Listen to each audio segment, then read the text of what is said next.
We live in a fantasy world now. Reality has been destroyed. This is the time that you really need to pay attention. The probabilities are overwhelmingly on gold's side. That is the best environment to see gold increase its value. Welcome to Palisade's Gold Radio. I'm your host, Tom Bodrovics. Joining me today is Danielle DiMartino Booth, CEO and Chief Strategist for QI Research, former Fed insider, and also the author of the book Fed Up. Thanks for joining me today, Danielle. It's good to speak to you again. It's great to speak to you. It's been a little while. Good to be here. Yeah, I can't believe it's been since actually October of 23. So I'm sure we've got a lot to cover here. But I'd like to start by talking about a theme that you've been kind of touching on here recently, and that's the theme of de-dollarization and how that affects the US and its power in the world. You know, many point to the BRICS countries starting to create an alternative to the US dollar with innovations like the Enbridge system and countries denominating commodity contracts in currencies that were previously priced in dollars. Is this a trend that you see as accelerating since the pandemic? No, it is not. And it's funny because a friend of mine who is embedded in Asia, we often speak of this, and there was a very scary story about the petrodollar and Saudi Arabia contracting with China outside of the dollar system. And so my favorite go-to reply to these tweets is a story that you could literally you could change the date on it. Mm-hmm. And it was from 2017. But it reads identically. I mean, the words are identical. The premise is identical. The fears are identical. It's just that it's talking about Saudi Arabia going off the petrodollar system, buying directly from Russia, China becoming involved. There goes the petrodollar. The BRICS are up in arms. But it's something that is from 7 years ago. Mm-hmm. In other words, the theme has been with us for a very, very long time. The next time, here's my message to the de-dollarization crowd. The next time there's a financial crisis, don't pile more deeply into dollar transactions. Mm-hmm. That's my advice.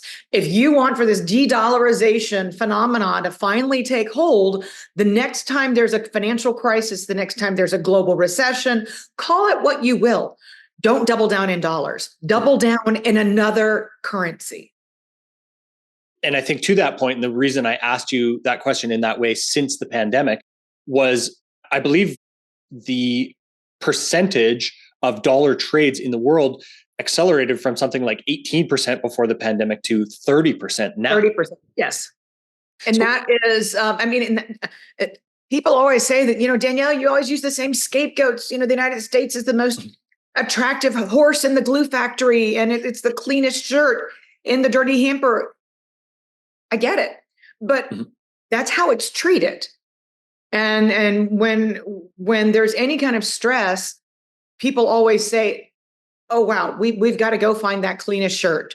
We've got to go find that most attractive horse." And that's how the world behaves when there's panic, because, and this is, to me at least, this is the hardest truth.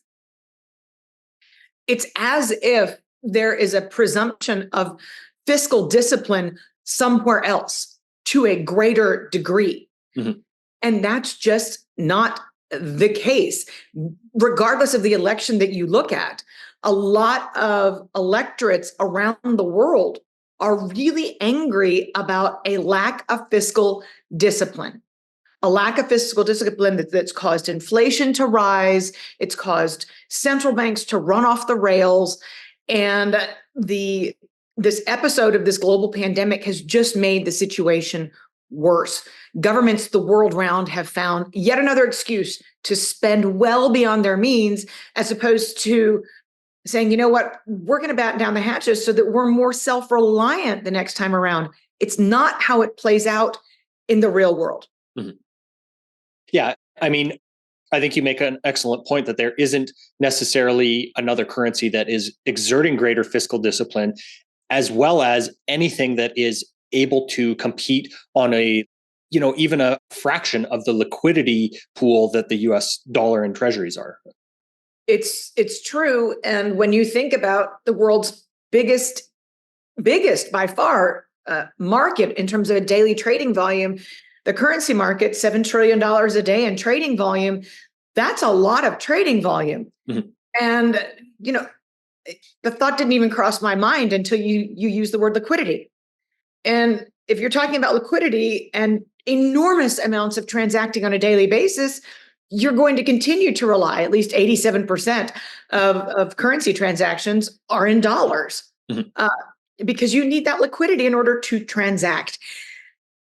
That's what companies do. They buy and sell things. That's what companies that are purveyors of services do. They buy and sell. They transact. They 87%, as far as currencies go, they're transacting in dollars. Mm.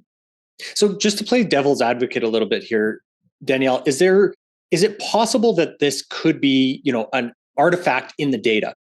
Is it possible that it could be countries trying to get rid of dollars and buy alternative assets and therefore transacting in dollars? Well, I suppose that could be the case. I mean, we are seeing the slightest decline in reserves that are being held in dollars. So there is something to be said for that. But then why the need, again, for 87% of transactions to be in dollars? Mm-hmm. Why would the 87% itself be as steady as a flat line? Mm-hmm. And that would be my question that goes back to you. It's clear that other types of money changing hands, there's been, and this really got people angry on my Twitter feed.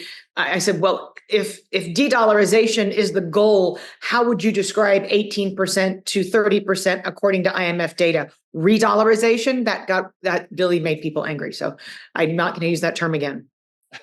Well, this is exactly why I wanted to talk about this with you today, because if we just look at the numbers and this trend since the pandemic, it is very clear. And I think to your point as well, we've also seen an increase in foreign investment into the US through this direct foreign investment strategy because of the types of reshoring programs that the US has engaged in, right? Sure. And look,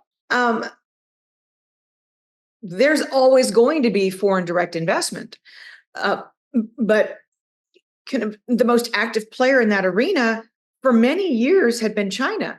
And China was pouring money into its Silk Road initiative. China was pouring money into Europe. China was pouring money in the United States, for heaven's sake. And that was where a lot of the foreign domestic investing was originated. And since the pandemic, China has to pour money inside of its domestic economy. So to the extent that you have an appetite to deploy foreign domestic investment, and the United States is rolling out the red carpet, whether it be to Taiwan Semiconductor or whichever the company may be, if you're being incentivized to make an easier profit, somewhere, some way, your CFOs are a global phenomenon.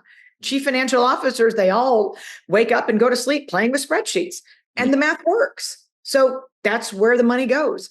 It's why business is done, unless the business itself is being conducted in a communist regime where you're literally paid or held at gunpoint to make not profitable business transactions. Danielle, I was really looking forward to speaking with you today because of your experience at the Fed. I wanted to get your perspective on these other central banks like the Central Bank of Canada and the ECB as well, starting to cut rates before the US. So what does this mean for the US that these other central banks have really capitulated before the Fed has? Well, it means less, but it reflects more of how the United States federal fiscal spending has maintained its momentum. And so there has been an offset, if you will, compared to other countries that have not had the same level of fiscal spending continue in a post-pandemic environment, whereas we have. What's incredible is that we're seeing recessionary level readings in our own private manufacturing sector. So to the extent that it's not subsidized by the federal government, I would venture to say that a lot of U.S. households are saying at this point, if they could articulate such a thing, if they were familiar, if they had worked at the Fed for nearly a decade, I think your average working American right now would say that the Fed was committing a huge policy error by being too tight for too long, because they're going to go ahead and continue tightening into recession, because there's this overlay, there's this glossing over of what the economy as a whole is producing, because our federal government continues to spend as if we're engaged in World War III on three fronts.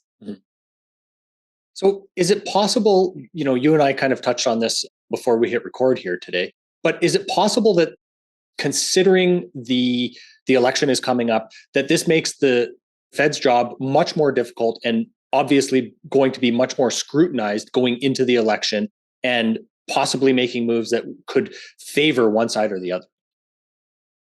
So the greatest risk at this juncture is that the Fed is misreading inflation, and that the Fed is ignoring at its peril revisions to labor market data.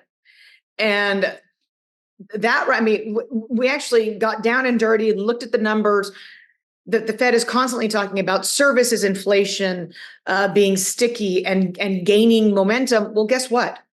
Of the growth in services spending that ended in the first quarter of this year, and by the way, continued into April, nearly 50%, 47.5% has been in healthcare.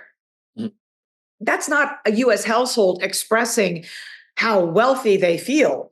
That's a U.S. household spending money on something they have no other choice other than to spend money on. My 16-year-old is going to go to football camp here in a matter of 6 weeks. He's got hip issues right now. It's time to go to the orthopedist. It's not something that I'm saying, you know what?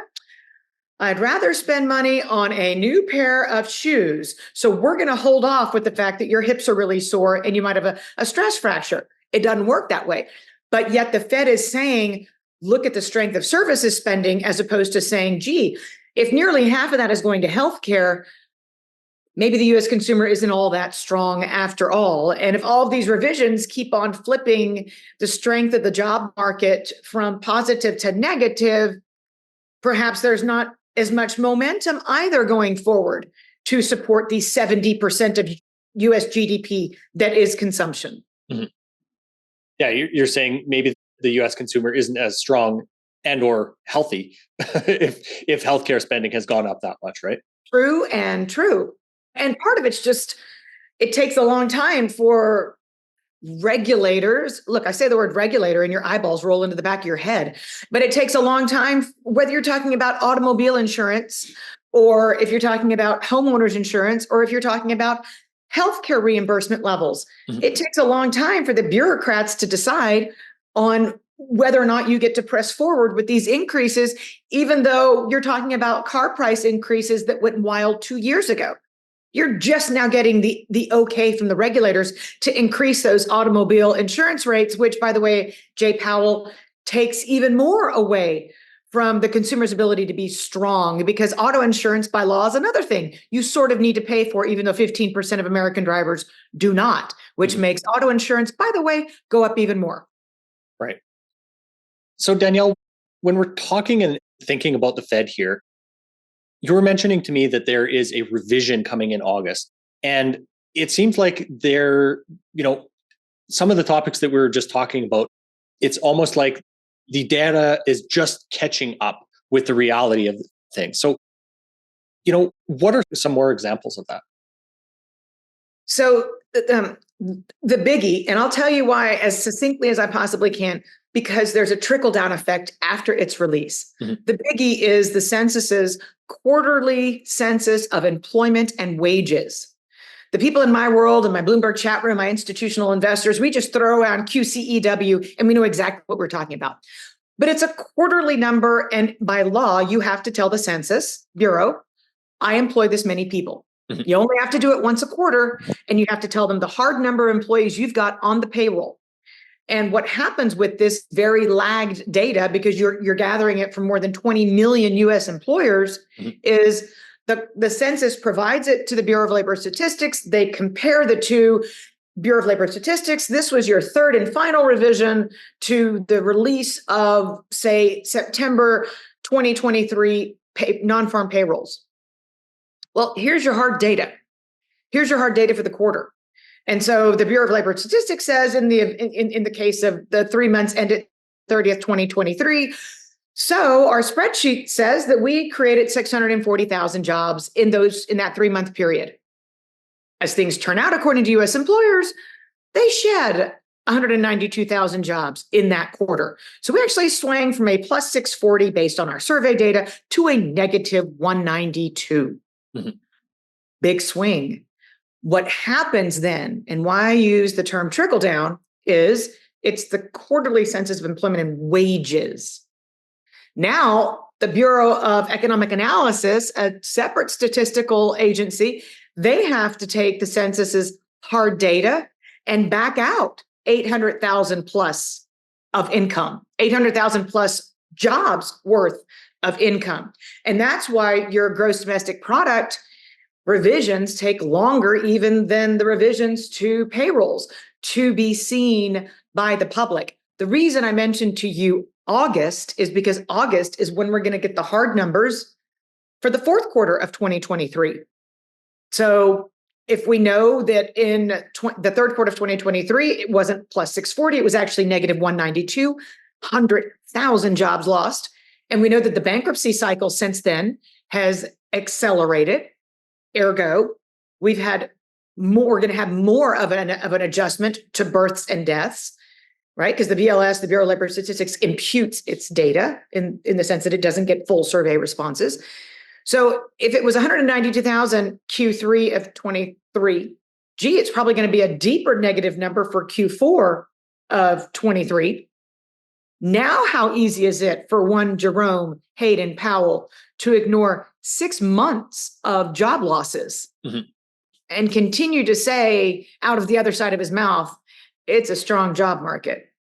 Not when you have a long string of job losses. You can't say it anymore. And so in August, is he forced to contemplate that September the 18th date right before the US election to lower the federal funds rate?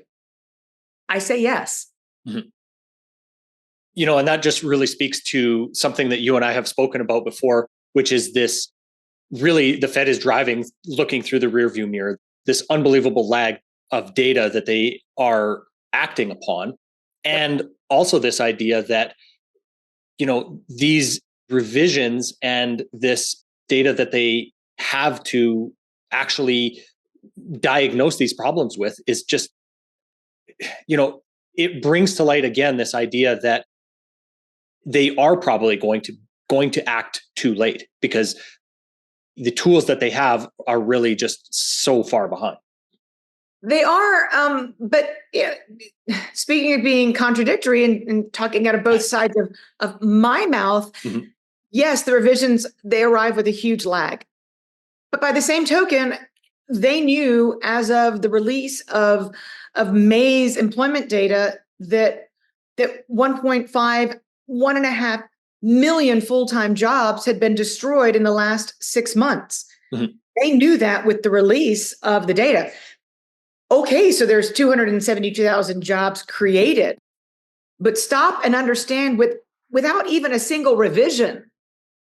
Stop and understand the difference between 272,000 jobs created and yet 1.5 million full-time jobs have been destroyed. You're creating part-time jobs. Congratulations. What is that a sign of? A weakening US economy. If you're destroying full-time jobs, again, in an economy that 70% of its GDP is consumption. If you're working a part-time job instead of a full-time job, you can't consume as much and you're going to have a harder time paying your rent. And it's the essentials where inflation is, not in terms of the things that you and me want to buy for fun.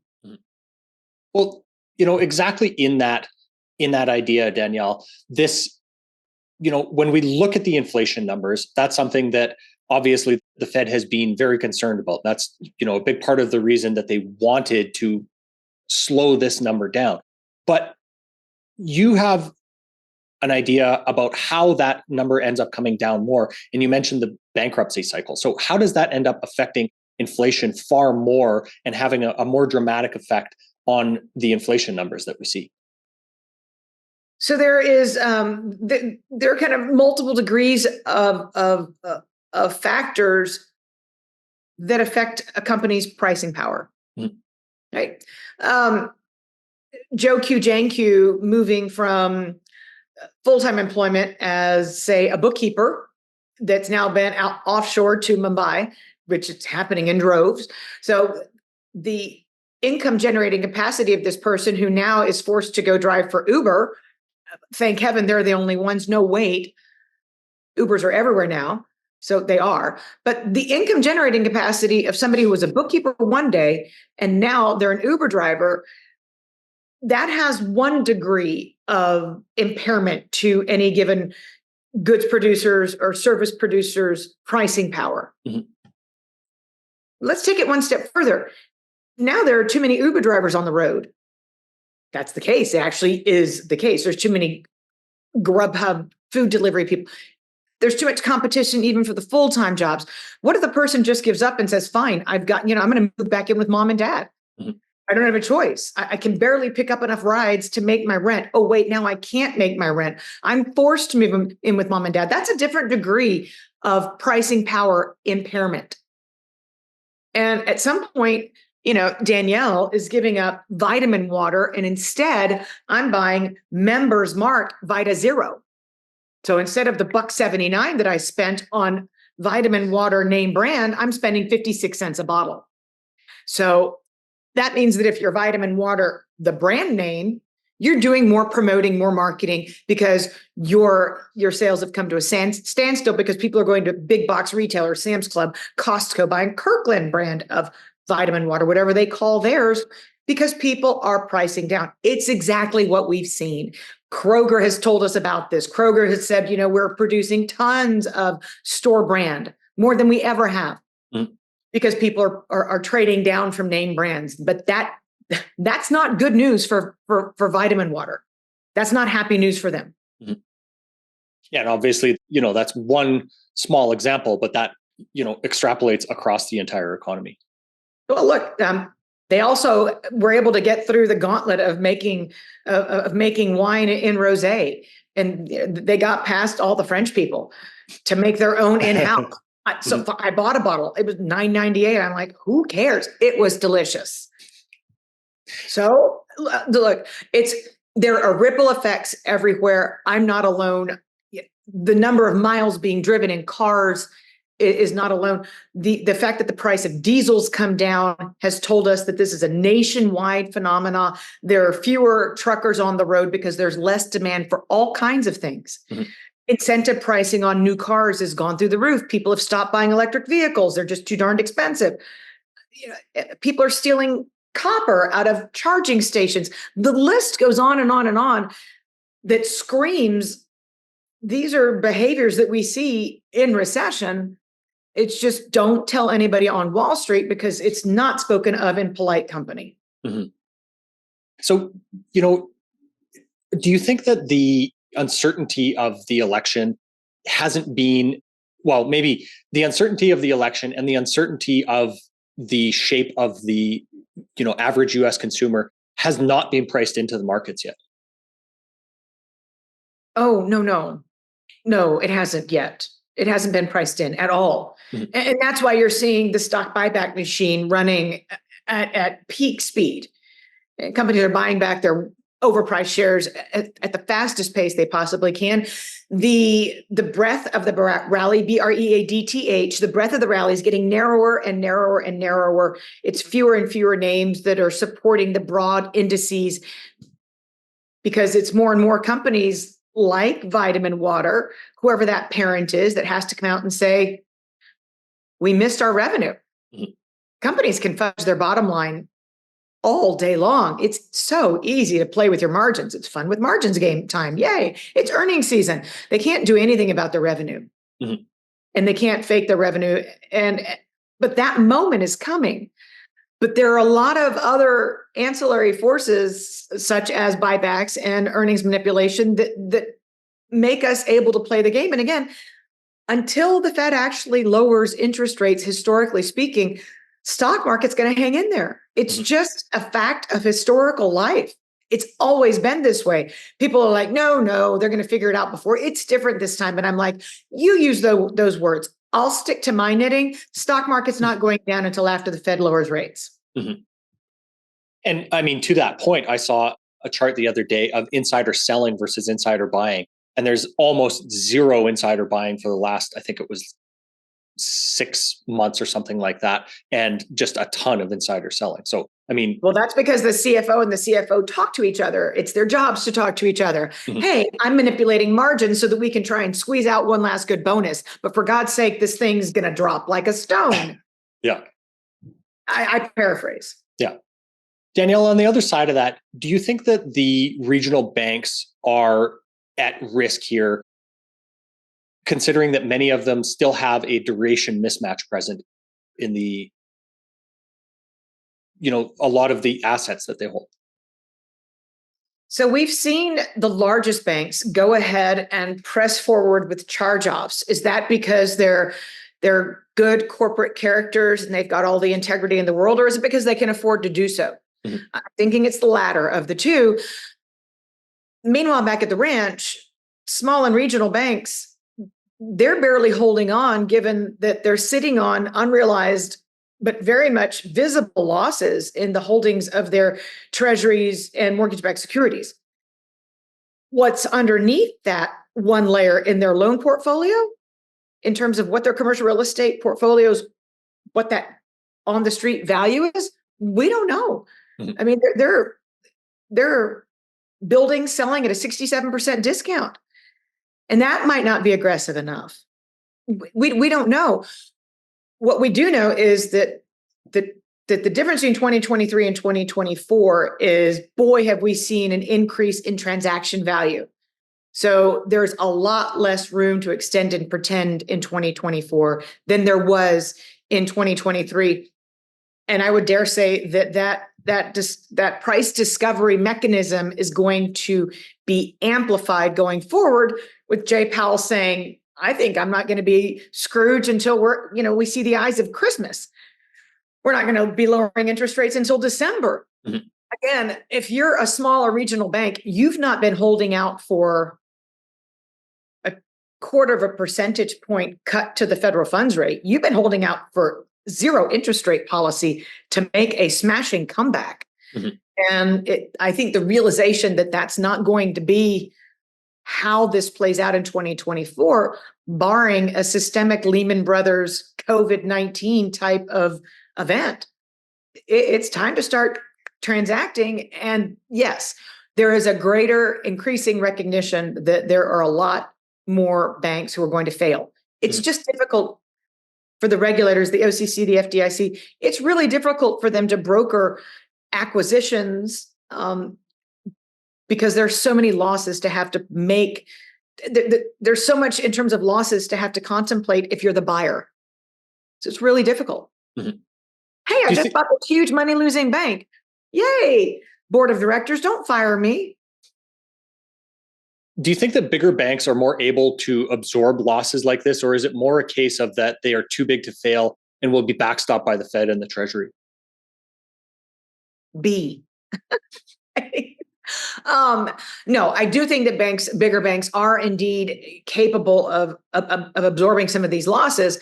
But by the same token, they know that as charge-offs and the recognition of charge-offs accelerates as a factor of time, that they're going to be forced to pull back on their lending and shrink their own loan books. And that contagion is going to ripple out into the broader economy, catalyzing an adverse feedback loop where they have to curtail their lending even more until the charge-off, the process of recognizing non-performing loans, is complete for themselves and their peers. And then you start talking about too big to fail in a big way. But we're just at the beginning of a process that's going to last at least 4 to 5 more quarters in the banking system alone.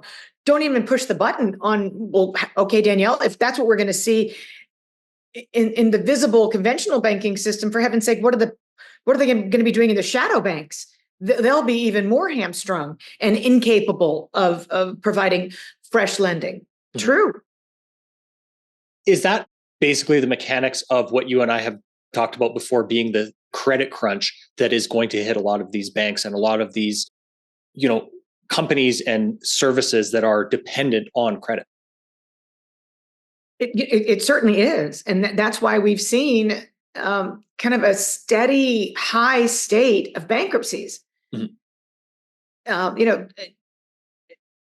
I thought all the bankers were in the Hamptons. I thought that was kind of the rule. Here's Memorial Day, here's Labor Day. In between the two, you just have to go, stick your feet in the ocean and life is good. Mm-hmm. Should we have dinner in Bridgehampton? Maybe East Hampton instead tonight. Who knows? But that being said, they left all the bankruptcy attorneys on the island of Manhattan because they've been busy this summer. Mm-hmm.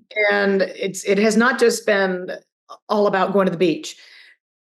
What I'm saying very obnoxiously, tongue-in-cheek, is that a time of the year where seasonally we shouldn't be seeing a lot of restructuring activity, we are. Mm-hmm.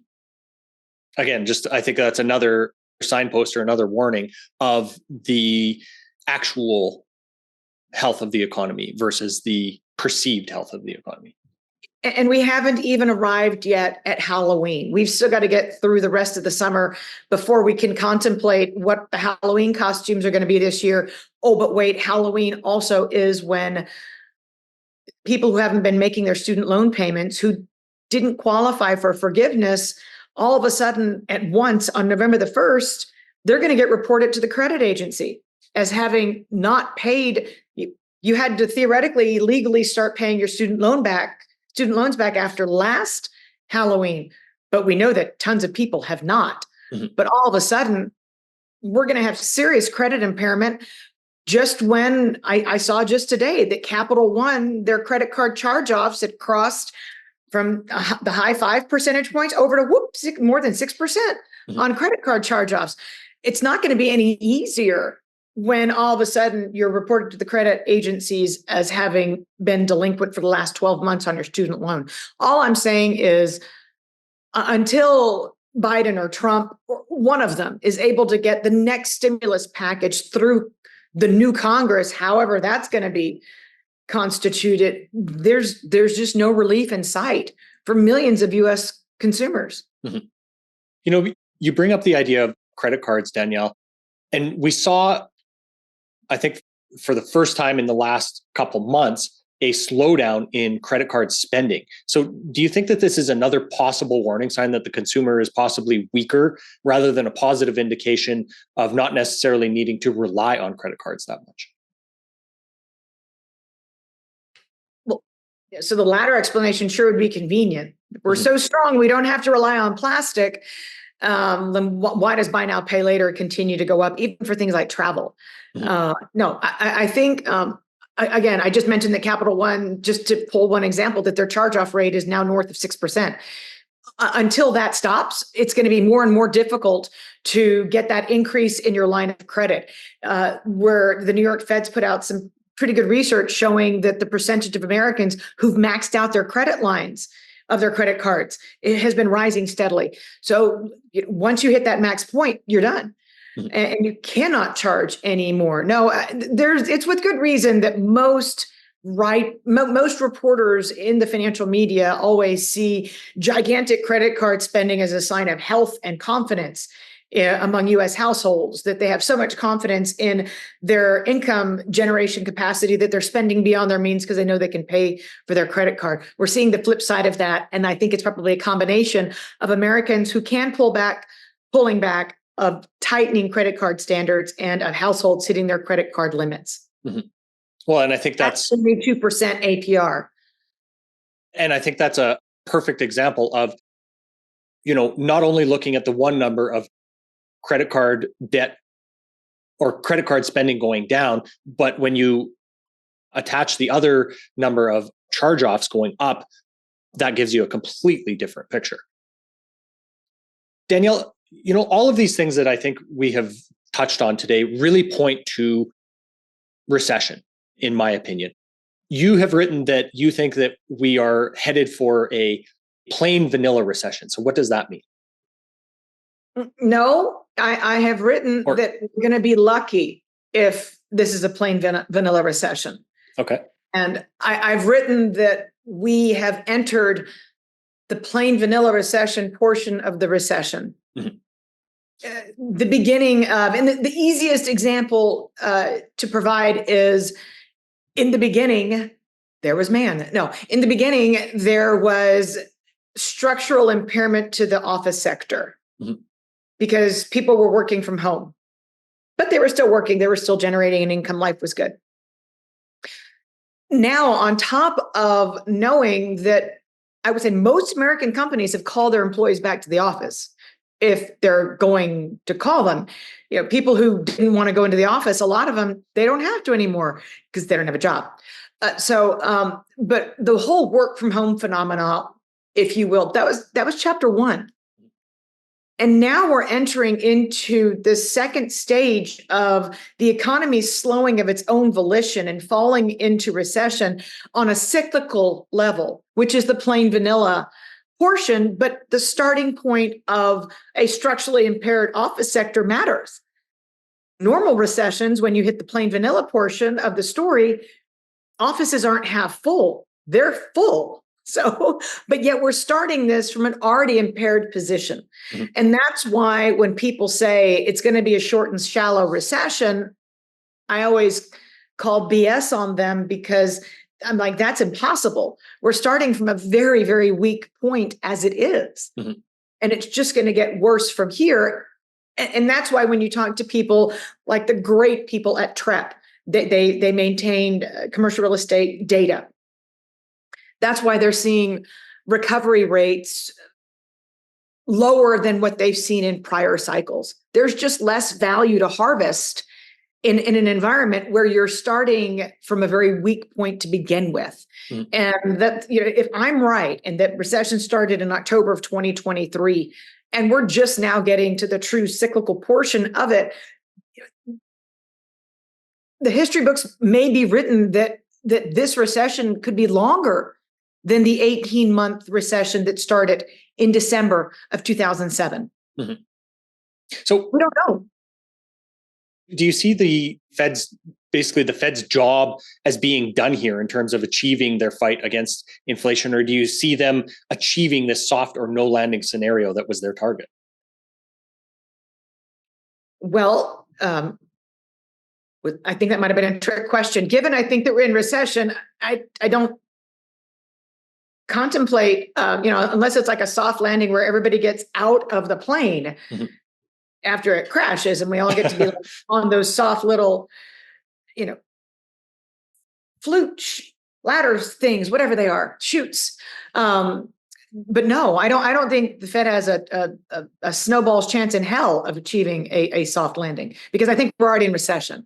Mm-hmm. And I'm not alone. I mean, you don't typically see contracting commercial and industrial lending outside of recession. It's just not. You don't see 20 handles on employment and backlogs in the Chicago PMI.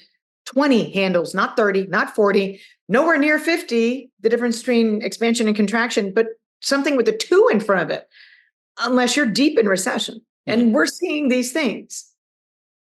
So do you think the Fed is going to have to acquiesce and accept a higher inflation target than 2%? Or do you think that is going to come in line as this recession really starts to get a grip and take hold?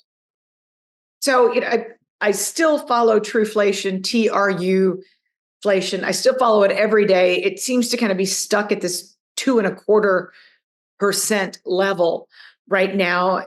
And part of that is that people do still have some access to their credit cards, because a lot of what's been holding up TRU Truflation has been food away from home. Mm-hmm. And we know that inflation has been very strong. But beyond that, I think that we will get at least very, very close enough to the 2%, closer to 2 than to 3. Let me put it that way so that we're not even having the debate as to whether or not the Fed's going to be forced to have a higher inflation target. I think we end up closer to 2 than 3, and that the discussion goes out the window. Again, if US households were strong enough to support higher levels of discretionary spending, then they would be able to pass along the pricing power to goods and services purveyors, but they don't. There's just been too many job losses. Right.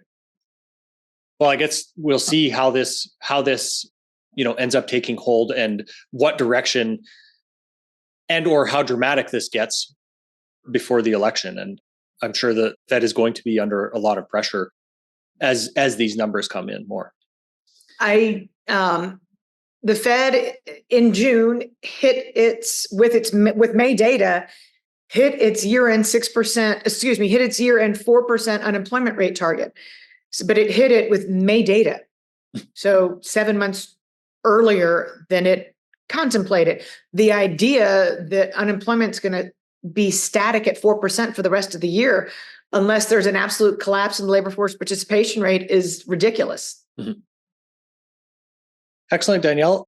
Why don't you tell our listeners a little bit about what you guys are working on at Quill Intelligence right now?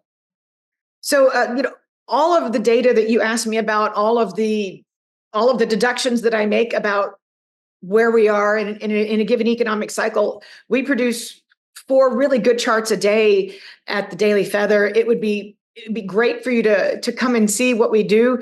Take us on a test drive for a month. Come to demartinobooth.substack.com. Love to have you. And if you don't already follow me on Twitter, even though bless Twitter, they keep turning my followers off, but still follow me, and maybe you'll have to refollow me. But at DiMartino Booth, I'm out there. So come follow me on Twitter as well. Absolutely. All excellent sources of info and all of the data points that we talked about today. I took a lot of my research from your Twitter feed and all of those places. Danielle, thanks so much for your time today. Really appreciate it. Thank you. Take care. This podcast is for general informational purposes only. Nothing on this podcast should be taken as investment advice. Guests on this show are not compensated for their appearance. Listeners are urged to educate themselves and make their own decisions. Do not base any investment decisions on the information contained. To view our full disclaimer, please visit our website.